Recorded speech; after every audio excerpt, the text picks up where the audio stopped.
Hey everyone, welcome back to our channel. Today I'm going to show you how to control the brightness on your Windows 11 computer. It's super easy, so let's get right into it. First, you need to open the Settings menu. To do this, click on the Start menu on the taskbar, then click on the gear icon. Or you can just press the Windows key plus I on your keyboard. Once you're in the Settings menu, click on System. In the System settings, you'll see a section called Display. Click on that. Now you'll see a slider labeled Brightness. You can adjust this slider to change the brightness of your screen. Move it to the left to make the screen dimmer, and to the right to make it brighter. There's also a quicker way to adjust the brightness.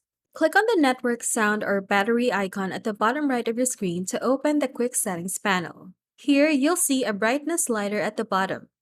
Adjust it just like before by dragging it left or right. Another easy way to control the brightness is by using your keyboard. Most laptops have function keys for adjusting brightness. Look for keys with the sun icon, usually located on the top row. Sometimes you might need to hold down the FN key while pressing the brightness up or down key. Press the key with the bigger sun icon to increase brightness, and the one with a smaller sun to decrease it. And that's it. Now you know multiple ways to adjust the brightness on your Windows 11 computer. If you found this video helpful, make sure to give it a thumbs up and don't forget to subscribe for more how-to videos.